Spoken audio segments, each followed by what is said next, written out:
Hello everybody, what is up? Welcome back to the channel. My name is Meredith. Thank you so much for being here. Today, we are talking about the new Wicked movie! Wicked for Good just came out, and if you haven't seen it yet, I did do a full no spoilers reaction, which is already up on my channel. I will link it in the description, so definitely check that out if you're interested. That's the no spoilers. This one is gonna be the spoilers. We have so much to discuss. Buckle up, grab a snack. We're going to be talking about Wicked for the foreseeable future. I got a lot to say. If you've never met me before, I'm a massive fan of the original production. I'm also a huge fan of the first film that they made. I was very excited for the second one to come out. I went to see it and I loved it, and I'm very excited to talk about it.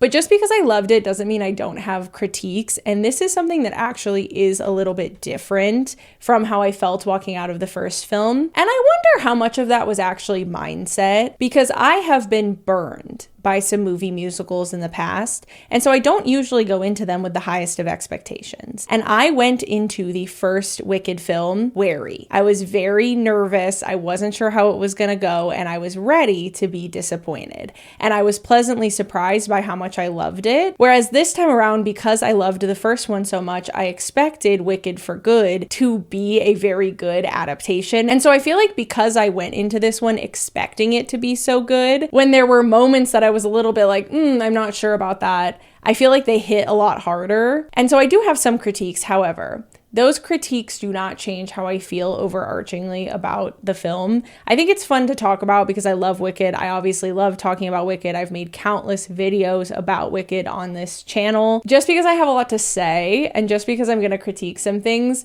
doesn't mean that I didn't like it, that I didn't enjoy it, that I didn't ultimately think it was a really, really good film. And I do highly encourage that you watch it. And if that means that you have to click out and come back to the video and watch it after you watch it, that's okay. I forgive you. So with that, let's dive right in. Let's start from the beginning. Just for context, in case anybody isn't familiar, this second film is the second act of the stage musical Wicked. So if you see the live production, it's just one production from front to back, but they made it into two films. They separated the acts. I've talked extensively about how I think this was actually a really good decision, specifically because the tone of the first act and the second act are very, very different. And I felt like that would be a lot more jarring in film form than it would have been on stage, because you have the intermission in a stage show to kind of give yourself time to adjust to the new tone and what the second act is going to be, and you don't have that in a film.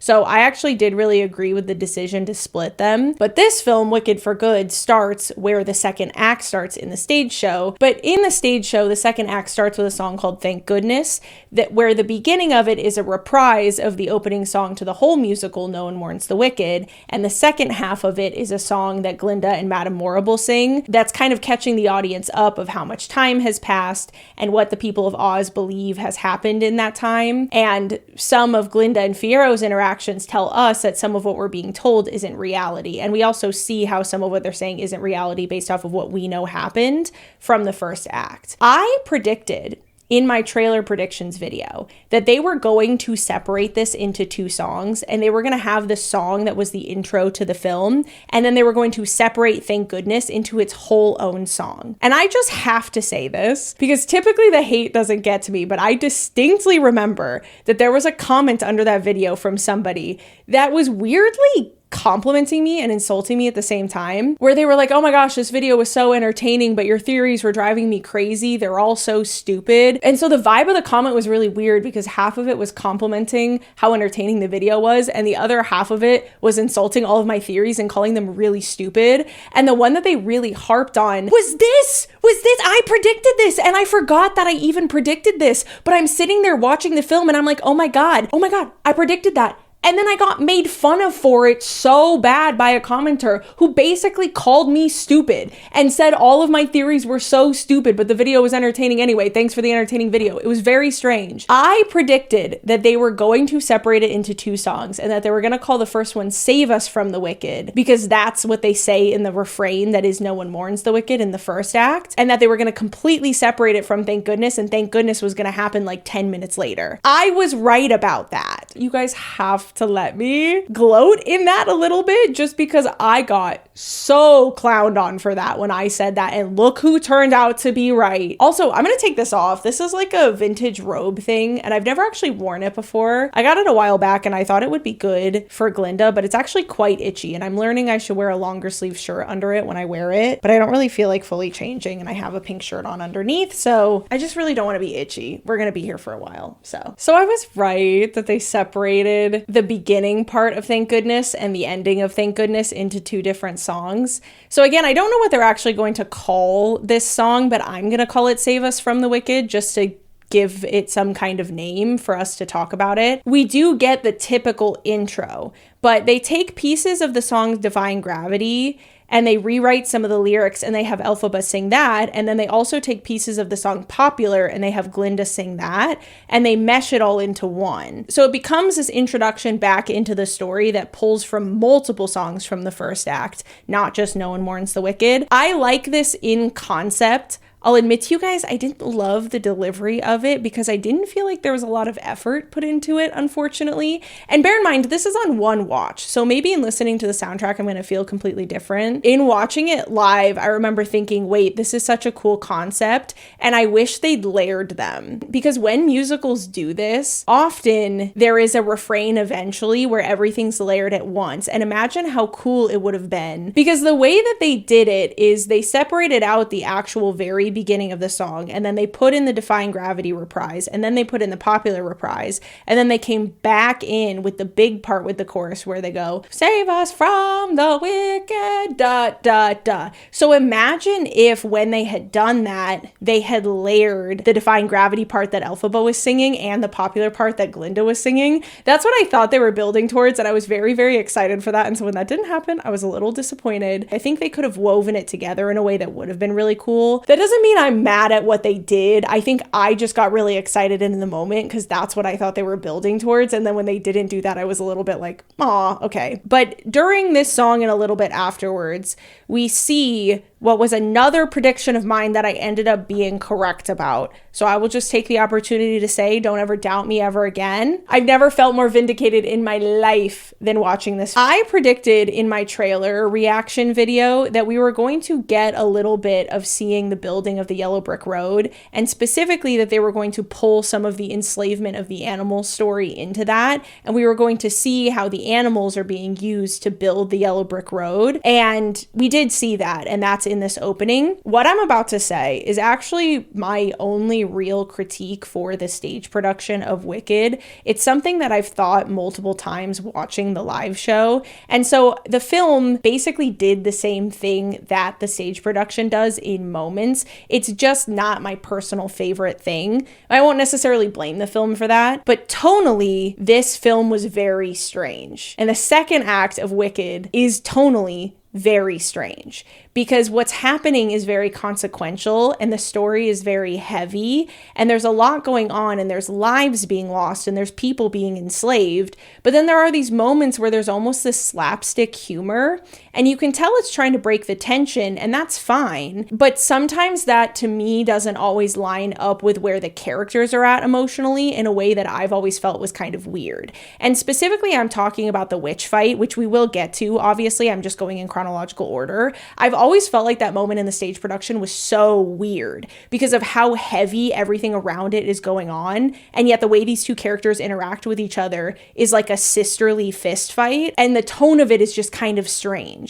And I feel like there were multiple moments in this film where that felt true as well. And this was a big example of it, where we're watching these animals be mistreated, enslaved. There's no other word for it. They're enslaved building this Yellow Brick Road. The labor camp essentially is what this is. And Elphaba shows up to free them. Was kind of goofy, silly, over the top, and almost feels like something you would watch in a Marvel superhero movie. And I had a moment where I was like, I don't know how I feel about how serious this scene is with how almost goofy a fight sequence this is. And then I felt very vindicated even in the moment, because towards the end of the fight sequence, one of the guards is knocked into the paint that they're apparently using to paint the bricks there. So they just had like a big tub of yellow paint and they spill the paint on themselves. And again, it feels almost like Home Alone or like a Marvel movie in the way the fight plays out. And so it's just tonally kind of strange because we're talking about oppression. We're talking about enslavement. We're talking about a fascist government that has made an enemy of the animals and is pointing all of the angst of the people at the animals to avoid them realizing that the government can't actually provide for them what they want. It's a very serious subject, and it's something that we see play out in the real world. There were just moments in this film where it felt like it was so flippant with subject matter that was so serious, and it's almost like something that would happen in a kid's movie. It's just a little too flippant for the subject matter, in my opinion. And there were points in this film, I'm sorry, I'm gonna say it, and this, like I said, this is my big critique for it, and I will spend the rest of the time that I'm talking about this backing this up and bringing up other examples that happen later in the plot. But it felt like the Kendall Jenner Pepsi commercial. It felt like we're gonna offer people a Pepsi and it's gonna solve racism. Like, that's what this film felt like at moments. And I just, again, it's a critique I have for the live show, so I don't necessarily blame the film for it, but it's just so much more apparent when it's on screen that some of these moments tonally just don't really work. And it just wasn't my favorite thing about it. But like I said, that is basically my only big critique. And for the rest of the film, stuff like that kept happening and it was just kind of off-putting. Then we get a scene where Glinda is given the bubble by Madame Morrible. Glinda is very excited about the bubble. And Madame Morrible tells her that the reason why they're giving this to her is because it's really important that the people of Oz have somebody to look up to and somebody to cheer them up and somebody for them to root for that they think can actually stand up to the Wicked Witch of the West. Glinda needs to pretend to have magical powers, that she needs to fool all of the people of Munchkinland into believing that she is a sorceress, and that this bubble is part of what's going to help her do that. And as long as she never directly contradicts it and people just assume that she has magical powers and she's technically not lying, this is the first moment that we see Glinda complicit in Madame Morrible and the wizards plotting to fool the people of Oz and run everything. Oh, by the way, in that first song, we also were told that about a year has passed since the events of the original film. So it's a year later. It's never explained who Glinda is. They actually take out the line where she says that Glinda is the wizard's magic grand vizier. But because they never explain what else she could be, I think it's safe to assume that she's basically supposed to be considered the same thing,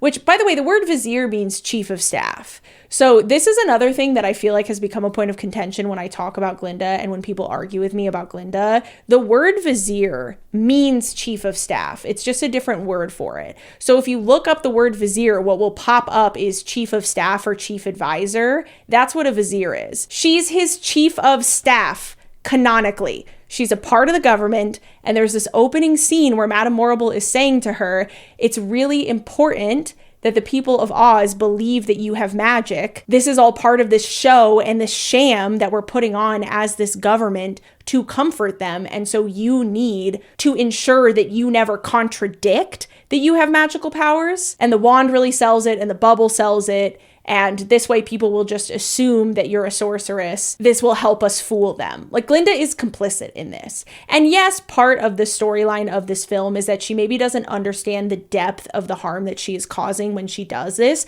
but impact over intention, that doesn't change the fact that the harm is caused. And there's other points in this film where we learn this lesson over and over and over again with Glinda, and I just still cannot believe, like, even in my no spoilers review, I said something about how I felt really vindicated about the way Glinda was portrayed on screen, and I got a comment from somebody defending her, and I was like, oh my god, how many times are we gonna have to go through this? I stand by everything I said in my video breaking down why Glinda is the bad guy. You are supposed to see her as the bad guy. She is not who you are supposed to model your life and behavior after. And I just really need people to rub the fog out of their eyes and stop seeing her as like pink, bubbly, funny, popular, and see her for who she's supposed to be, which is somebody who is deeply selfish and only cares about herself and what she benefits from every situation that she's in. And yes, in this story, she has a change of heart and she realizes why that's wrong, but that doesn't make her not in the wrong for the majority of the story. And so many people try to come in and defend why she does what she does. And oh, she didn't know, she didn't realize, they hid the depths of how bad it was from her, or they did this or they did that, whatever. And it's like, there are literally direct lines in the film that contradict what you're saying. You don't have to take my word for it. Look at how they portrayed her. We have this moment right at the beginning where we see her being complicit in propaganda. Like, she is his chief of staff, and this is them talking about propaganda and talking about how important the opening of the brick road is, and that the event goes off without a hitch so that people don't get more frightened of the Wicked Witch, because if they don't think the government can protect them, that will call into question the government's power. Like, they're having this conversation openly in front of your eyes and people just refuse to see it. The pink dress really fools people that much? And I guess that's the point of the film, isn't it? Is that the pink dress really does fool people. I've said so many times that it's the hate I get for this that's the only hate that actually really bothers me, but it doesn't bother me that people think I'm stupid or that they think I'm wrong. It bothers me that people don't see the point and the message here, because if they don't see it, then they won't recognize it IRL either.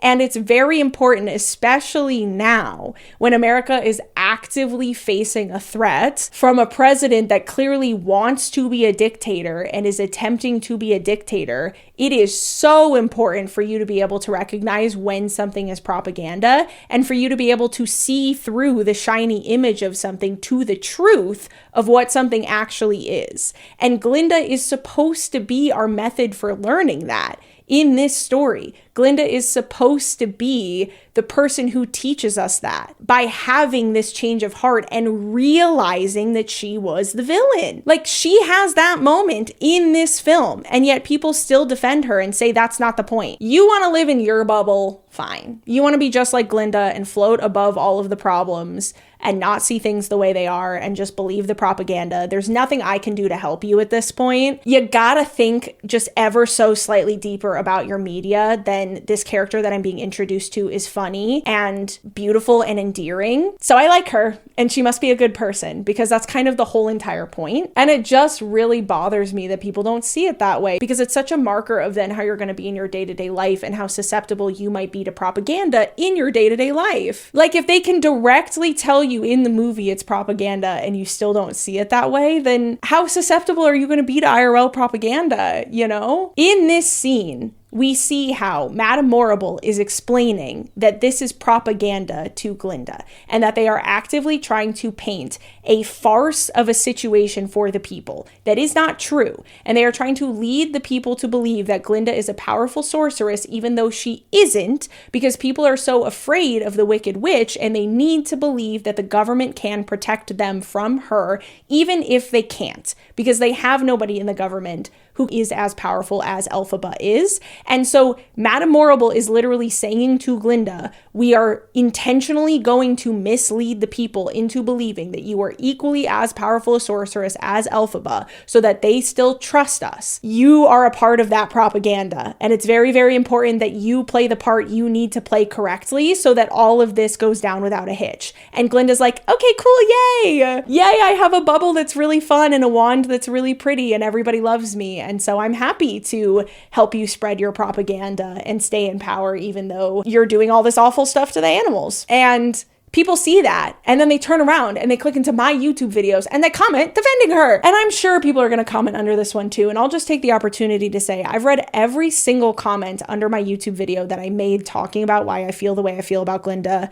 I've been tagged in things. I've watched other think pieces. Nothing has changed my mind. She is complicit. She's the chief of staff. And here we see a scene where she is actively being told, this is propaganda, and you're a part of this, and you're helping us sell this image to the people. And Glinda's like, okay, let's just skip our way through fascism. And that's the point. So that all happens, and then we get the new Elphaba song, where Elphaba finds a tunnel where animals are escaping Oz, and she's trying to convince them to stay and fight for their right to belong in Oz instead of escaping. And she sings a song that I'm assuming they're going to call No Place Like Home because of the amount of times she sang the refrain, No Place Like Home. I feel very similar about this song as I do to the way that they changed the opener, which is that I love it in theory, but I did not love the execution of it, unfortunately. It just didn't hit. I don't know. It didn't move me. I feel like they just kept having Elphaba sing "No Place Like Home" over and over and over again, which is obviously a line from The Wizard of Oz. And it kind of felt like they thought of that line and then we're just like, let's just sing that over and over again instead of writing very many other lyrics. And I don't know, maybe I'll feel differently when the soundtrack comes out and I can actually listen to it in depth. But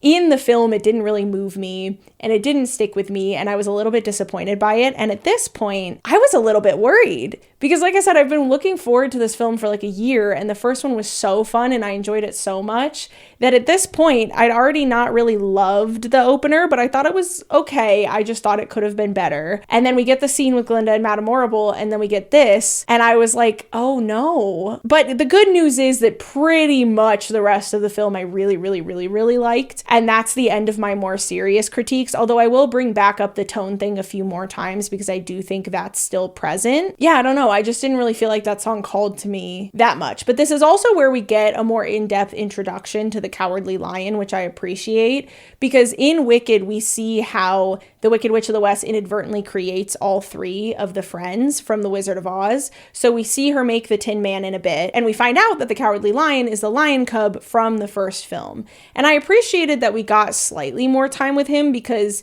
in the stage production, he literally is just a passing mention. And so I do like that we got this scene with the tunnel of the animals escaping and her trying to convince them not to escape and the Cowardly Lion coming in and saying, don't listen to her. Like, I don't trust her because of this bad experience I had as a cub that she was involved in. And he convinces them not to trust her, and a lot of the animals still leave despite her trying to convince them to stay and fight instead of running away. And then we get into Thank Goodness. And throughout these videos, I have been a staunch Ariana Grande defender. I told you guys in my no spoilers that I thought that the people who didn't think that Ariana was the right choice for this role, that there was a specific moment in this song that they weren't gonna like. And I'm gonna be honest with you, I don't even remember exactly what line it was because I didn't bring my notebook into the theater because I wanted to just enjoy it. I wanted to just watch it and experience it. But there's a line towards the end of the song where she did a riff, and I'm very convinced that all of the Ariana Grande haters are gonna be like, look, see, she wasn't the right choice. I already said this in my no spoilers review. I'm gonna repeat it though, just to make the point here, just in case this is the only video you're gonna watch. If you have that energy for Ariana, you have to have that energy for Cynthia too. And she made up a lot of her own notes in No Good Deed, which is great, and I loved it. And I will wax poetic at length about how much I loved No Good Deed in this film when we get to it. And so if you're okay with Cynthia doing it, then you have to be okay with Ariana doing it as well. And you can't nitpick her for doing it. They're either gonna sing it exactly how it sounds on the recording, or they're going to make it their own a little bit. I obviously have very strong opinions about Glinda the character, and as much as I don't like her, and you guys know I don't like her, I understand her even if you don't think I do. And I am, in a way, sympathetic towards her and her journey because I think her journey does represent a very real-life journey that a lot of people go on, especially when they're born into privilege. And I, as somebody who was born into privilege, went on this journey at one point in my life. And even if it was when I was like 14 or 15 years old, I can kind of empathize with the shocking realization that not everybody has had the childhood that you've had. And you start to understand how if you're in a position of privilege, there's a power associated with that, and you don't really get to be neutral, because if you're neutral, you'll inadvertently end up supporting the people doing the bad stuff. You have to use and leverage your privilege to stand up for people who maybe don't have as much of it as you do. That is a journey that a lot of people who are born into privilege have to go on. And I did go on that journey at one point in my life. And maybe that's why I dislike Glinda so much, because I see a lot of 15-year-old Meredith in her, in somebody who wanted to skip through the world and not see the horrors of it. But as much as I see my younger self in her, I see a lot of people who haven't been on that journey who need to go on it. And those are usually the people defending her. They want to believe Glinda's not a bad person because they see themselves in her too. And they just want to view her as somebody who was manipulated and not somebody who chose not to see things for what they were. And those are a different thing. Glinda is a smart character. She's not an idiot, and she's not actually that easily manipulated. And we see so much in the first act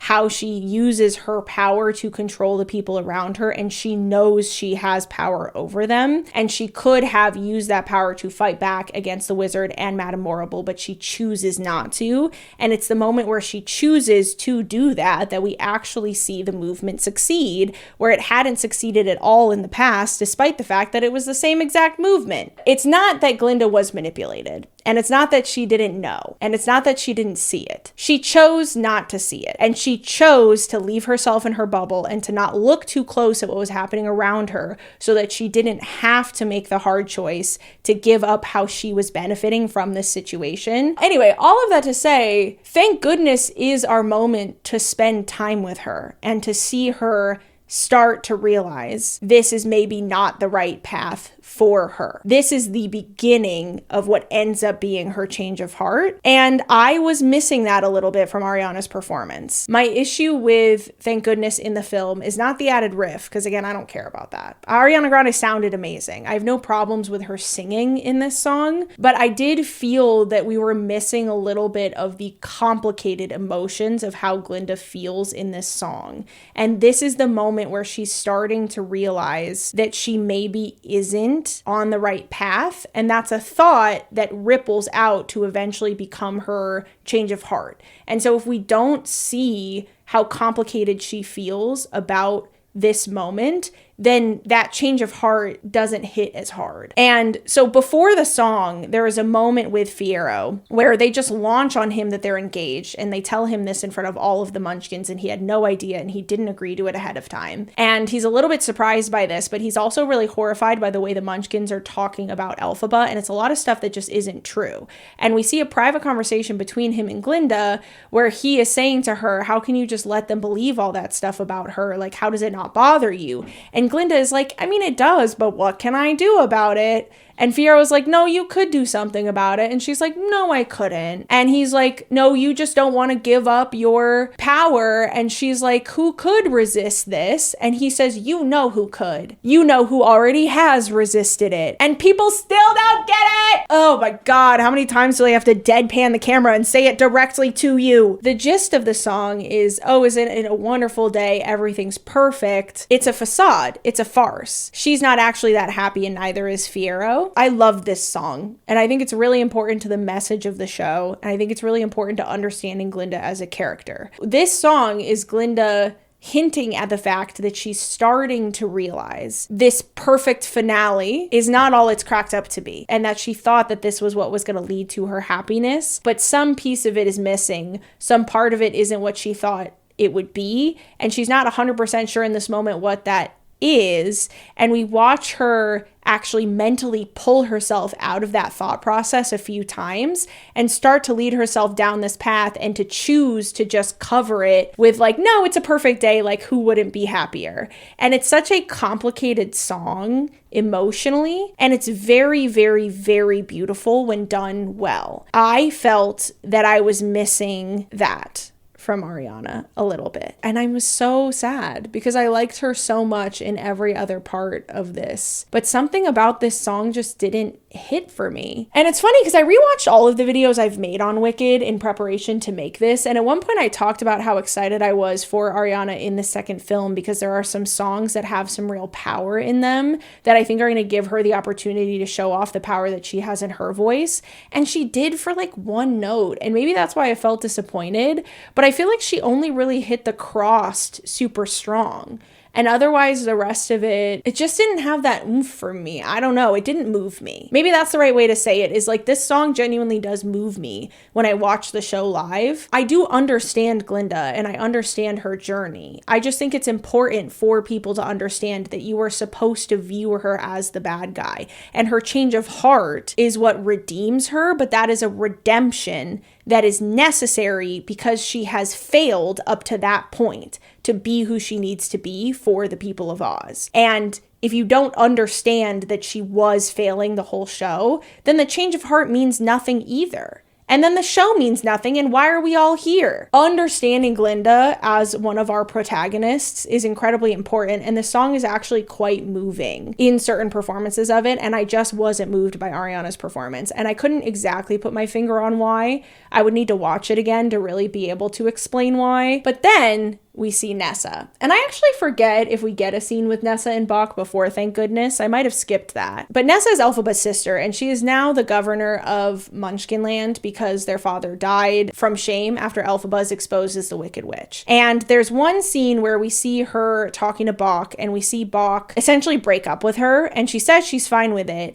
but then she bans all Munchkins and animals from leaving Munchkinland without a travel pass. They have to get permission from her to leave, and that's how she traps Bach in Munchkinland because she doesn't want him to leave. And after, thank goodness, Elphaba shows up to talk to Nessa, and we watch this very complicated scene between these two sisters that I adored in the film. I thought this was so well done. This is a scene that I don't typically appreciate that much when I'm watching the live show, but it was so good the way that they did it, where Nessa is very upset that Elphaba wasn't there for her when their father died. Elphaba is trying to explain to her, like, he hated me. He was awful to me. Like, why would I have shown up for his funeral? And Nessa is so focused on herself and her own experience, she's just mad that Elphaba wasn't there for her. Now, one of the things that was said about the film going into it is that they were going to change Nessa's arc a little bit, and specifically the actress who plays Nessa, Marissa Bode, is herself disabled and shared that they were going to make Nessa's story a little bit more respectful of people with disabilities. So in the stage show, Nessa is mad, not just that Elphaba didn't return to help her when their father died and then she became the governor, because their dad was the governor, and apparently it's, what's it called, a monarchy? So you just become the governor if your dad's the governor and he dies. But she's also mad that Elphaba has all of these grand powers and can do all this stuff, but never used it to help Nessa walk. And then Elphaba casts a spell on the silver shoes that Nessa is wearing that cause her to be able to walk. And then the rest of the scene goes from there. But I want to talk about this part for a second. So they had shared that they were going to change this. Many people who are disabled have shared that they do not love this plot line for Nessa for layers of reasons. A, that just the plot line itself is a little bit disrespectful, but also that it means that a disabled actor who's actually paralyzed cannot play Nessa on Broadway because the actress who plays Nessa needs to be able to walk. There are so few parts already for disabled actors that not having somebody who's actually wheelchair bound be able to play a character that is wheelchair bound in the show is just something that not a lot of people have loved. So the actress who plays her had already talked about how they were going to change this, but I was really curious to see how, because the shoes end up becoming a pivotal part of what happens later. And there's also aspects of this scene that are kind of important for Bach becoming the Tin Man. What they did, I really like, but I do also just want to stress that I myself am not disabled. Take everything I'm about to say with a grain of salt, but they made a very minor change where Nessa does not want Elphaba to use her magic to make her walk again. She wants her to use it to trap Bach with her, basically. So she says to her, I haven't wanted your help in the past, but I want it now. And she wants her to make Bach fall in love with her, basically, for lack of a better way of putting it, so that they could go back to the moment that they had that first night together. And she's very distraught, and Elphaba is trying to cheer her up. And so she uses the shoes to float Nessa into the air. So instead of making it so that Nessa can walk as long as she has the shoes on, which is what happens in the stage show, they just float her up into the air for a second out of the chair. And this is a really fun moment where Nessa's having a great time. And I think what Elphaba is trying to show her is that she doesn't need Bach to go back to the joy of that night. The shoes also turn red in this scene when the spell is cast on them, which I think is really fun because the slippers are red in the original Wizard of Oz and they're silver in Wicked. So it was kind of fun to let them be red for a second in the show too. That also still sets up everything that happens after that because Bach still walks in on this magic happening and still has a moment where he's like, well, well, if your sister's here and she's made you feel so much better, then maybe you can let me go. And that sets off the chain of events that turns him into the Tin Man. So they still were able to have all of that, but they just took out the part where Nessa asks Elphaba to make her able to walk, and that the shoes actually make her walk. They just shifted all of that. So per my understanding of what people's issues with the original plotline were, I do believe this solves them, but I am not myself disabled, so please take that with a grain of salt. I'm actually kind of hopeful that they'll change this moment in the live show to be this. It doesn't change the show enough that they wouldn't realistically be able to make this change in the live show, in my opinion. That way you could have somebody who actually is wheelchair bound play Nessa, because they would not need to walk in that scene. And I think that'd be really cool. Then Bok gets turned into the Tin Man. And the only thing I want to say about this part is I loved the makeup they did for Bok. Loved it. Thought it was so realistic. Also very happy that he did not have to get lead poisoning the way the original Tin Man did, at least as far as we know. Also, the part where Elphaba is leaving and she's leaving Nessa behind. If my memory serves from the live show, and correct me if I'm wrong, because I saw it in January, but I'm pretty sure that Nessa actually kicks Elphaba out and is really mad about Elphaba turning Bok into the Tin Man. She doesn't want her to stay and help. She actively kicks her out, and the scene feels a lot more sad on Elphaba's behalf, whereas this one felt more empowering because we see Elphaba decide to leave Nessa behind and realize that her sister isn't who she thought she was, and leave her behind and fly off, and I really appreciated that as well. I thought that was a great moment for Elphaba. Part of the reason Elphaba leaves is because she finds out from Bok that Glinda and Fiyero are engaged and they're going to be getting married. So she shows up on the night of the wedding and has a moment with Glinda outside. And we see how Glinda is trying to convince Elphaba to go talk to the wizard with her. And Elphaba keeps saying, no, if you out yourself as being sympathetic towards me, then they won't trust you anymore and it'll destroy your life. And Glinda is somewhat naively in this moment saying, no, it'll all be fine. Let's all just sit down and talk to each other. I promise I can talk to him. We'll make it work. This moment does not happen in the stage show. They did frame her in this film to be, as I've already kind of said, almost intentionally naive. Like, she could look close enough to see all the problems with what she's doing when she's choosing to look away and not see it. Whereas I do feel like in the live show, her behavior is portrayed as a little bit more calculated, and we see how it's a little bit more intentional. I also want to call out that despite knowing everything she knows about the Oz government at this point, she is trying to convince Elphaba to come back and join forces with the wizard, and she's still trying to convince Elphaba to hear the wizard out, and she's still ignoring a lot of what Elphaba's concerns are about the wizard and his government, and she's just adamant that they'll be able to work it out and hold hands and sing Kumbaya and figure it all out in the end. And she wants to like bridge this gap between Elphaba and the wizard, and we know that that is how she feels during Defying Gravity, and we're just seeing almost an extra scene of that happening here as well, where she's just convinced the three of them are going to be able to work it out and all get along. This does frame her to be slightly more naive than she is in the stage show, and I do think that we are supposed to view this version of Glinda as somebody who's kind of encapsulated in her bubble. We'll hear her song later on that really emphasizes this, but she's kind of floating above all of this chaos and choosing not to look down and see it happening underneath her because it doesn't affect her.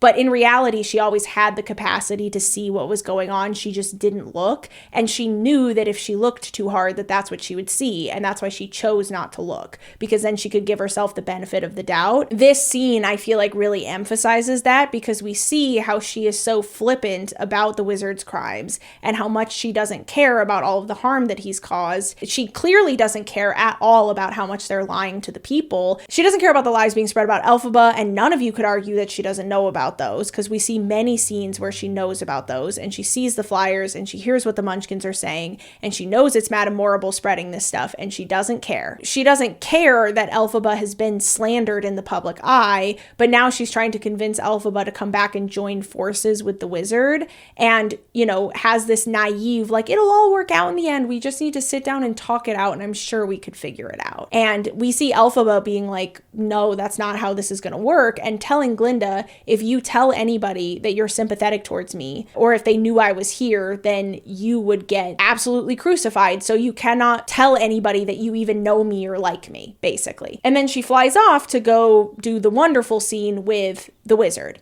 And in the stage show, this is just the wizard, and he's basically explaining to Elphaba how he became The Wizard of Oz. This is actually the most that they changed a song from the original show. They completely removed the wizard's backstory in any way. This song in the musical is the wizard's backstory. It's this explanation of how he became the wizard.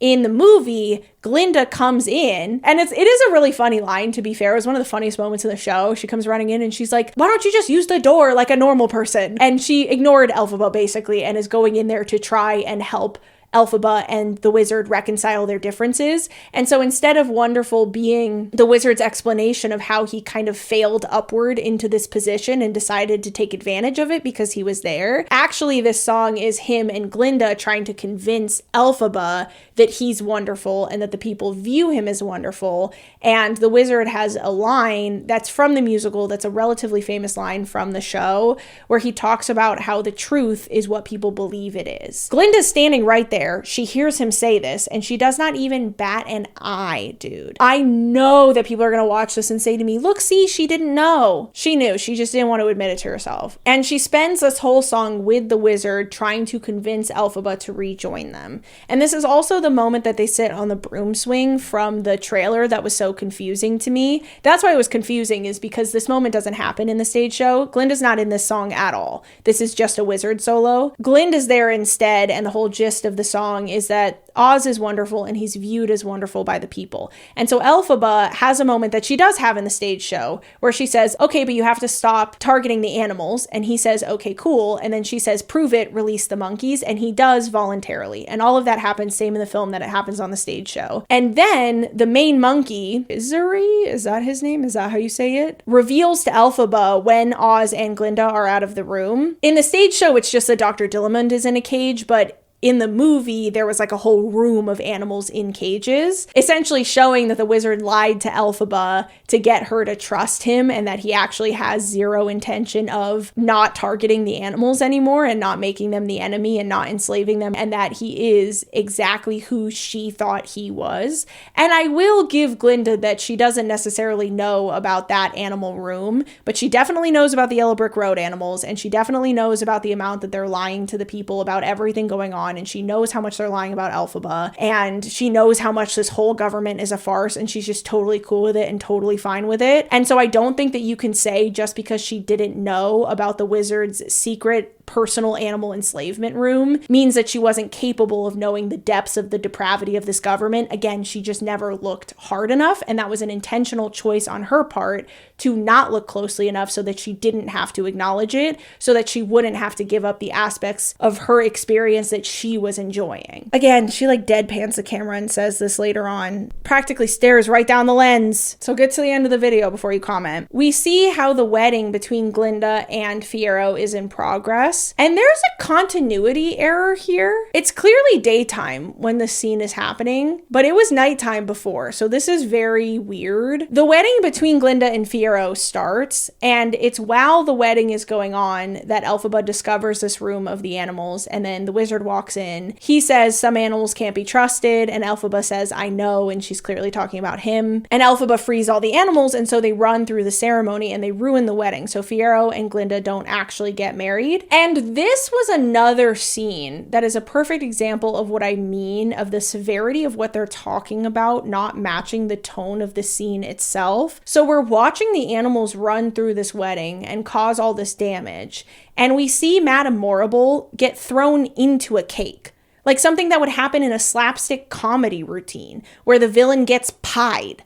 Like she literally gets covered in frosting. The reveal that we just had that the wizard is fully enslaving these animals and Dr. Dillamond is one of them, and we see the depths of the depravity and the cruelty being done by this government, and Madame Morrible is an integral part of that, only to watch her get thrown into a cake like it's a slapstick comedy routine after these animals are released. Do you see what I mean about the tone of it just not really lining up and being kind of strange? There are moments where it feels like the villains in this story face almost children's movie cartoon villain punishments for what they're doing, getting covered in paint, getting covered in frosting, when what they're doing is enslavement and oppression. And that again was my only like real criticism for it, where I just felt like these tonal moments were so strange. And with such a serious subject matter, I do feel like they should have treated it with a little bit more depth and respect. And I just honestly think the guy getting covered in paint and Madame Morrible getting covered in frosting,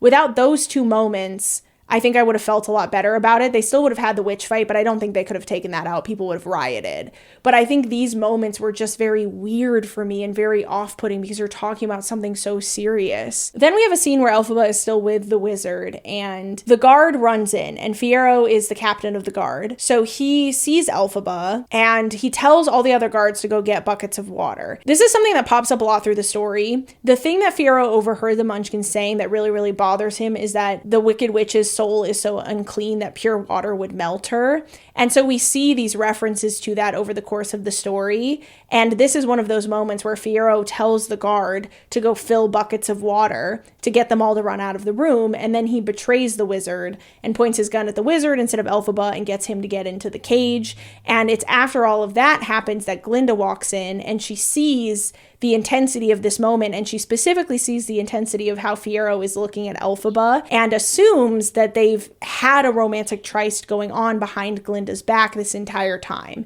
And she's obviously heartbroken by this, and Fiyero ends up leaving with Elphaba. This moment in the show brought me back to another comment that I've never forgotten about from somebody where they were trying to argue that Elphaba was the true villain of the story because her and Fiyero cheated. And apparently cheating is a worse crime than genocide to this person. Also, Elphaba and Fiyero never cheat on Glinda. Elphaba has the slightest crush on Fiyero, but she never acts on it. She never makes a move on him. She never tries to make anything happen, and she did not seek him out. He is in love with her. And when he finds her, he leaves Glinda for her. So if you want to hate anybody for that, hate Fiyero. Elphaba basically had nothing to do with that happening. But anyway, Elphaba and Fiyero run off together, and Glinda's very heartbroken by this. And I actually really, really loved the shot of this where Madame Morrible and the wizard are having this conversation behind her about how they're going to explain this, how are they going to cover this up, what are they going to do? And in the midst of that, Glinda says, use her sister, and they kind of pause.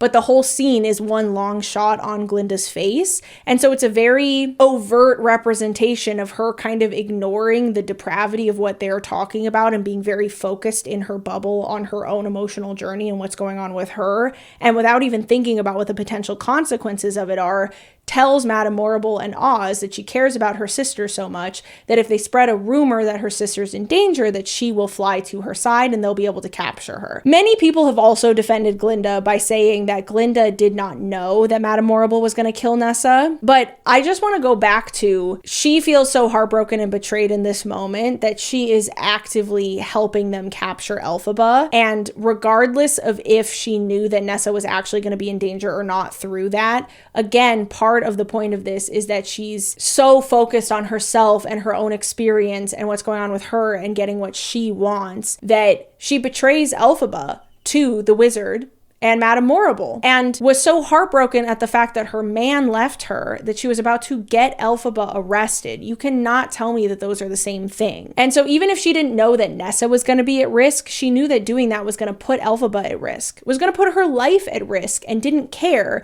because of how upset she was that her man left her. I just don't get how people defend her. I don't get it. But then we get the Glinda version of I'm Not That Girl. And this moment was really weird for me because I actually really loved Ariana Grande's emotional performance. I thought it was shot really well. I thought having her in the destruction of their wedding was very symbolic. But she also, in this song and potentially Once and Thank Goodness as well, was really kind of ahead of the beat, and her actual singing was just very rushed. You know, it could have been an intentional character choice. I talked about this a little bit in my No Spoilers review. It was just strange because that is typically viewed as a common mistake in singing, is when people get kind of excited and you start singing before the beat really comes in, and it can be kind of off-putting to the listener.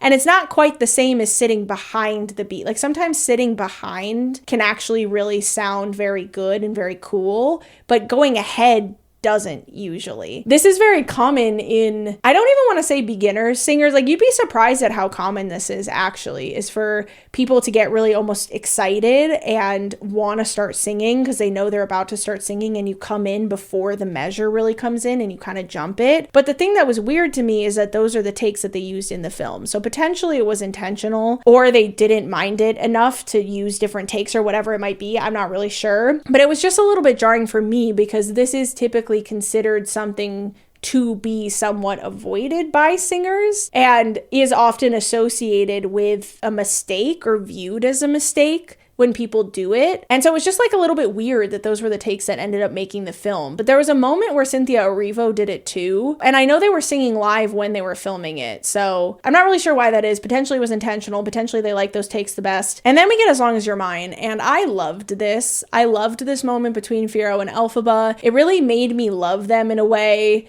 that I feel like the stage musical has never gotten across for me, because everything happened so quick and everything moved so quick. And I appreciated that we got a whole full scene of them actually bonding and being together and cuddling and like kissing in a way that was just kind of nice. Like my romance heart just really loved it. And I loved their performance of this song. And I've never really liked this song before. This has long been my least favorite song from the show.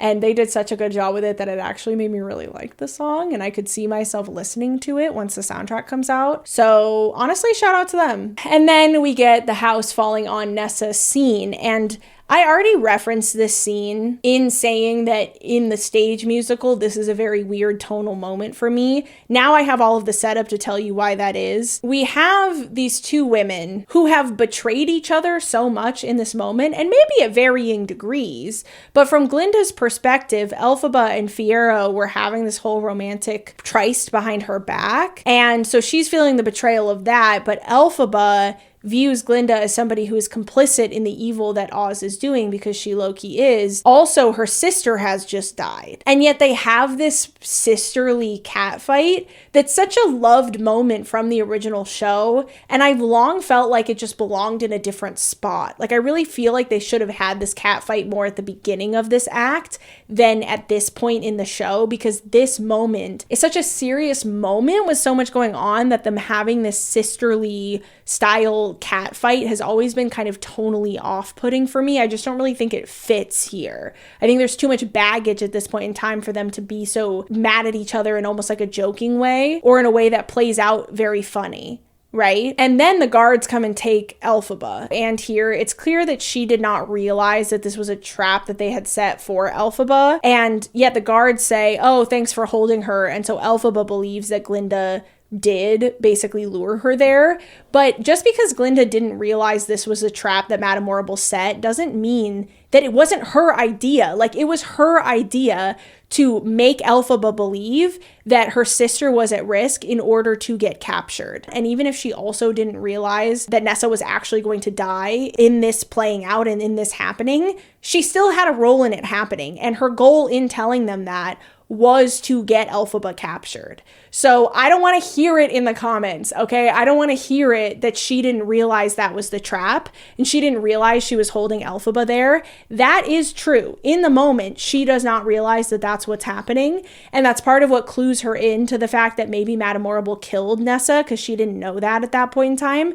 But it was still her plan to lure Elphaba out of hiding and get her captured. So she did want Elphaba captured, and she helped them do that, and she gave them the idea to do it. She just didn't know that was the moment they were doing it, and she also didn't know that Nessa was actually going to die as a result. But then Fiyero shows up and sacrifices himself for Elphaba and allows her to escape and gets taken as a result. And then Elphaba, aka Cynthia Erivo, sings No Good Deed. And I was so excited for this. And honestly, going into it, I was thinking to myself, I don't even care how the rest of the movie goes. As long as that song hits, I will be happy. And boy, did it hit. It was so good. It was the only song that got applause in the theater. Like, people actually clapped when the song ended. It was just, oh my God, how do I even begin to break down how good it was? I liked that they actually changed the Fiyero yell at the beginning to be Glinda, because I thought that added to her horror and her regret as to what was happening and her role in it. Typically, that Fiyero in the stage show is Elphaba, not Glinda, I think. Unless, am I wrong about that? I'm pretty sure it's Elphaba who does that in the stage show. But anyway, this song is so good, and the refrain of it is no good deed goes unpunished, and the whole gist of the song is her saying, all I've tried to do is good,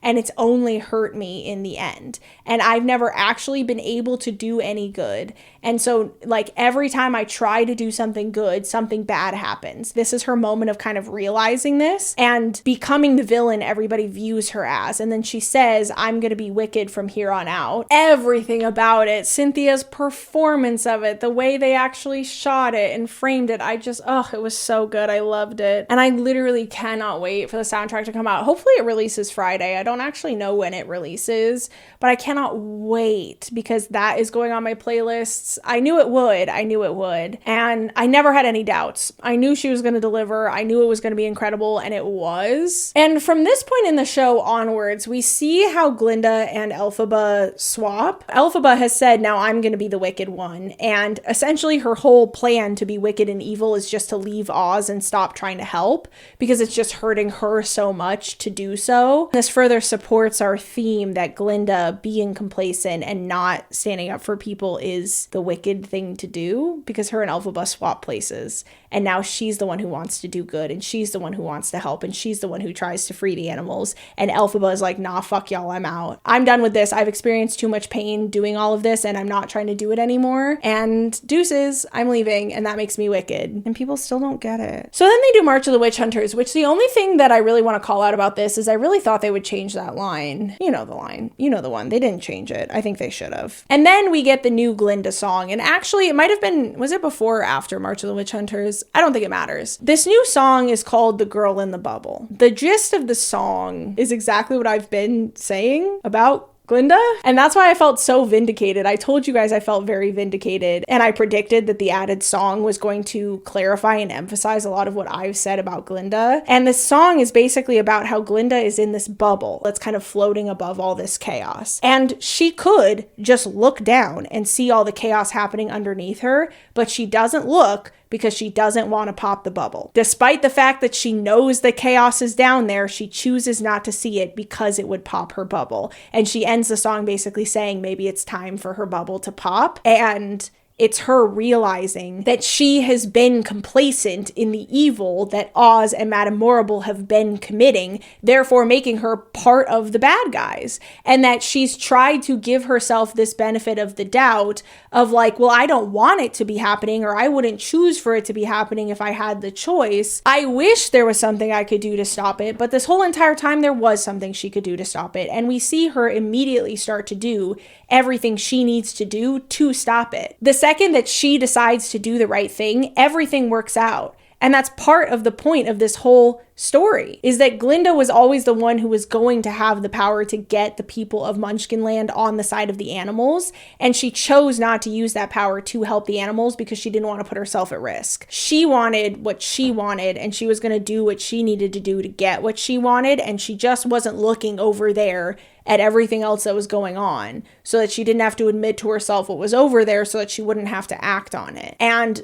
this is her moment of saying that still makes me the bad guy. Right? Then they did For Good, and I actually think that this song is played way differently in the film than it is in the stage show, and I don't know if I've just never picked up on it watching it live. Elphaba's like manipulating Glinda in this scene in the movie. I have long been somewhat confused by how kind Elphaba is to Glinda in this song because of everything that Glinda has done to her up to that point, and they never really clear up any of the confusion either. So Elphaba still fully believes that Glinda fully got her sister killed and like all this other stuff. Like, I just have never really understood why she was so nice to her. And then I'm watching this back and I'm realizing that Elphaba doesn't necessarily approve of a lot of Glinda's behavior, but knows that Glinda has now had this change of heart and potentially wants to do the right thing and wants to encourage her to continue down the right path. And so she has this farewell friend moment with her where she encourages her and tells her, you can do it, like, go on and do it without me. And it's actually quite manipulative of her in a way. And I appreciated that. I appreciated it because I thought it makes a lot more sense for Elphaba's character and where she's at emotionally at this point.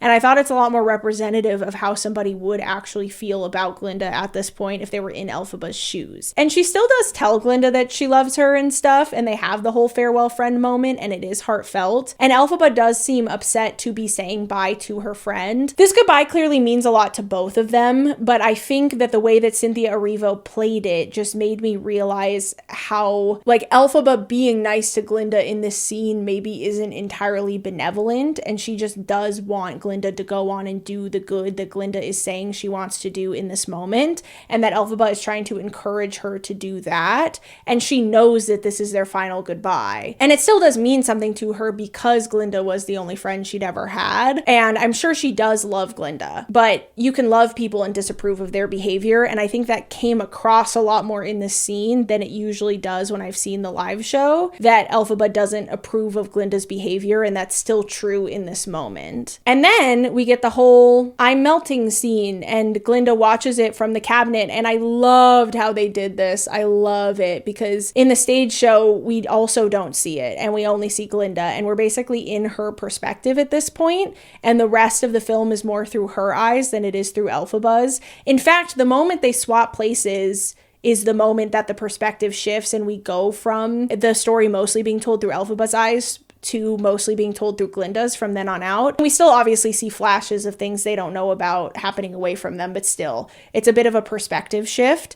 And so we're with Glinda hiding, and we see the shadow of what happens with Dorothy, and that's exactly how they stage it in the live musical, so I really appreciated that they carried that over. And they kept the soft No One Mourns the Wicked and all of that playing in the background, which I really loved. It was just really great, and I'm glad that they did that. And also, I forgot to mention up to this point, but my random throwaway prediction that we were going to see Toto but not Dorothy ended up being completely true, and also that we were going to get very close to seeing Dorothy's face but never actually saw her fully. We see her silhouette as she runs past Glinda, and that's the most that we see of. And you can see her in profile, like she's not actually a silhouette, you can see her, and so that's more of her than I thought we were gonna see, but it's still just a side view of her face. But we do see Toto multiple times, so that was such a random shot in the dark prediction. I can't believe I ended up being right about that. But anyway, then they do the finale, which plays out very differently from how it plays out in the stage show. From the moment that Elphaba melts to the end of the live production is like 2 minutes maximum. We see more of what Glinda does, and I have very mixed feelings about this, because we watch her go stand up to Oz, and then we watch her go stand up to Madame Morrible as well, gets Oz to voluntarily leave so she never has to like make him the villain, because that might have been a hard thing to manipulate the Munchkins to do, but she also arrests Madame Morrible. Oh my god, wait, I completely forgot to mention, I skipped over the part from the live show when I was watching it a while back where I told you guys I felt really vindicated, because there's a line where Madame Morrible says to Glinda, stop pretending like this isn't what you wanted all along. Everybody else buys into your I'm so good shtick, but I don't believe it. I see to the true you, and this is what you have wanted all along. And in the film, as she's saying this to her, so this happens before For Good, by the way, but she says this to Glinda, and Glinda falls backwards into a stack of all of the propaganda that Madame Morrible was printing about Elphaba. So Madame Morrible is literally saying to her, everybody else believes your I'm so good shtick, but I don't believe it. You've been complicit in this all along, and you've got everything you wanted, so just do what you do best, and smile and wave and shut up.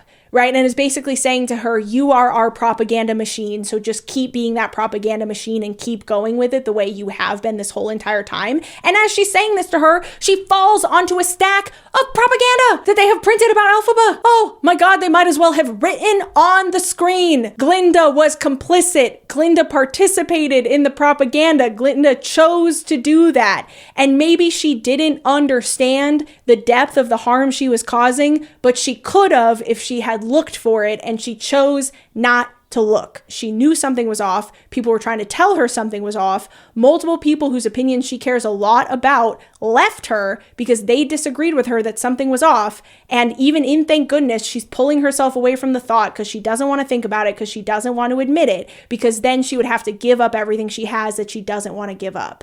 And that's the point. She can float above it because it doesn't affect her because of her privilege. And so if she just doesn't look hard enough, then she won't see it, and she won't have to give up her privilege on behalf of others, but she can continue believing this farce that she's the good guy. I just loved the addition of the propaganda flyers. I thought it was such a great set for this scene to happen in, and the fact that Madame Morrible is actively typing the propaganda right when Glinda walks in, and I just feel like it really just hammers home that message, and it was so good. So then after For Good, when she's arresting Madame Morrible, Madame Morrible then lies and basically says, oh, I always knew you really were good deep down. And she's basically trying to like butter up Glinda so that she doesn't get in as much trouble. And she says to her, I always knew you were good. And Glinda says, no, I'm not, but I will be. She might as well have stared right down the lens and been like, you are not supposed to approve of my behavior throughout the show, and you are not supposed to see yourself in me, and if you do, then maybe that should tell you something about yourself, because I am not the good guy. But I want to be, and I've had a change of heart, and you're about to see all the good that I can do now that I've had this change of heart. So again, if you see yourself in me, maybe instead of vehemently defending me and arguing that I have acted well through all of this, you need to look at yourself and your own behavior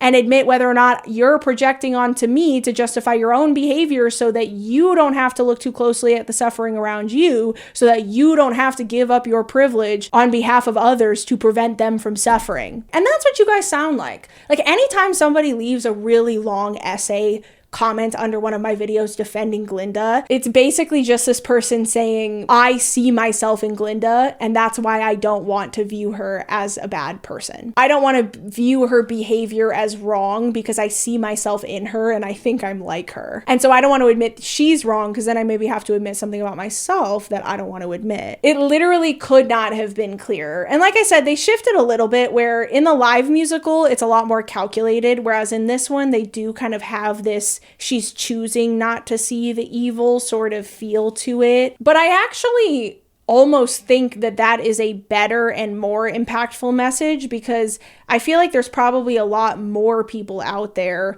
who are more in that boat, where they don't want to pop their bubble and they're choosing not to look too closely at the world around them so that it doesn't pop their bubble. And I actually feel that seeing what's happening in the news and seeing what's happening in our world, that this version of Glinda is a lot more impactful because of that. And so that's why I wasn't mad about the shift, even though it makes her slightly more sympathetic, because I do think that it's actually much more accurate to what a lot of people are probably experiencing right now. And people who are saying to themselves, well, it doesn't affect me, and I don't want to pop my bubble, and I don't want to stick my neck out, and I don't want to get hurt trying to help other people. But I also want to believe that I'm not selfish. But they also are acting very selfishly. And so they're doing a lot of mental gymnastics to justify to themselves why they're not acting selfishly, instead of just admitting that they are being selfish and that they're putting their needs above everybody else around them. And that if they looked closely at the situation and at their own actions, that is how they would view it. And that is Glinda in this version. Glinda in the stage show version is more calculated and chooses a lot of this because she cares about herself and herself only, and she only thinks about how her actions affect her and her own personal experience. And so I feel like taking more of that angle on her really works. And unfortunately, because the people they're making commentary on are the people who don't maybe want to admit to themselves that they're behaving very selfishly, and so they do a lot of mental gymnastics in their head to justify things, to try and explain to themselves why they aren't being selfish, even though they are. And again, if they looked hard enough at the situation, they would see it for what it is. They just don't look, and they know that. And so they don't look almost on purpose. Those people are going to come and see this movie and see goofy, silly pink girl and friendship, and they're going to choose not to look that deep into it because they don't want to see it. And so it's kind of a bummer because it's commentary on people who aren't going to pick up on the commentary. I will die on this hill that you're not supposed to model yourself after Glinda. But anyway, then the finale happens where they go a little bit beyond the finale. So in the stage show, we just hear a little bit of the No One Mourns the Wicked refrain, and we know that it ends at the beginning, right? So No One Mourns the Wicked, which is the first song in the show, actually happens at the end of the chronology. And so at the end of the show, we see Glinda prepping to go out to do No One Mourns the Wicked, basically. And it's this loop. In this film, they actually show flashes of No One Mourns the Wicked, the scene from the first film. And then they show a little bit of what happens after the song ends. And there's a little bit of the moment where it goes back in time where she says, depends on what you mean by friend. I didn't know her. That is, our paths did cross at school. And then the camera starts to pan away, but then she goes, wait, I have one other thing I want to say. And the camera pans back. I loved this, and I'll dive into why I loved this in a second, but bear with me. And this is where we really do get a reenactment of the Kendall Jenner Pepsi commercial, where Glinda just kind of is like, all I see in front of me are friends. Nobody's an enemy, including the animals. And we're all going to welcome each other. And I was a little bit mad right at first, but then she got to the end of her speech where she basically says, I know we've been through a very frightening time and we will have a frightening time again, but if you'll let me, I'd like to be there for you and guide you through those times. And that's really the moment where I got goosebumps, because I think that's the point, right? It's not that people aren't going to be frightened at points or that you're not going to feel threatened by things, but it's about how you deal with those threats. The leaders of a government, it's how they deal with those threats that matter. And while this scene does have a little bit of that energy of, I just told you to welcome others and so you did, and so yay, let's all just skip off into the sunset, that can be a little bit off-putting about scenes like this. I don't think it's really implied that Glinda solved the bigotry in Munchkinland with this one scene, if you watch the whole thing. Although maybe that's just my copium because I love this story. But the thing that I really love about the breaking of the moment where it goes to pan away, and this might be me leaping across a canyon to a conclusion, and I understand that. But what I took away from that was, this is a stage musical, which means it's done night after night after night. And there's something really fun about the fact that it ends at the beginning and it's a loop. And there's another show called Hadestown that has played with this a lot more overtly, where they actually kind of talk to the audience about the fact that it's a loop and that they do the show night after night and the story plays out the same way over and over again. And so I like that in this film, they took the opportunity to break the cycle in a way. And instead of the story starting over again with No One Mourns the Wicked and playing out in the same way, Glinda has learned her lesson and she breaks that cycle and she doesn't allow the story to play out again. And instead, like, actually goes and does good and tries to become Glinda the Good and actually deserve her title instead of just having it because that's how people perceive her. And that's the point. And so I did feel like it furthered the message of the story a little bit more, even as I also think that, like I said, I know I keep referencing this, but it did feel a little bit like the Kendall Jenner Pepsi commercial, just a little bit. But I do think that it was a very cool way to break the loop and not have the story play out again and say, like, Glinda learned her lesson this time and now the story doesn't play out the same way anymore. And we actually get to see a continuation of it instead of being stuck in this loop. And I really like that. So all in all, my only big critique was that there were some tonal moments that were a little bit strange. I feel very vindicated. I'm sure there's people that are going to disagree with me because people have this whole entire time and again have just bashed their head into the wall, too stubborn to see what I'm saying. The film itself really tried to lead the horses to water, and if people don't want to see it, they just won't drink the water, and then they're just like Glinda, aren't they? And the bubbles won't pop, and they can keep living in them. That's gonna be it for me today, you guys. What did you think? Now that you've seen it, did you like it? Did you enjoy it? Definitely comment down below and let me know. And I love you guys, and I'll see you in the next one. Bye!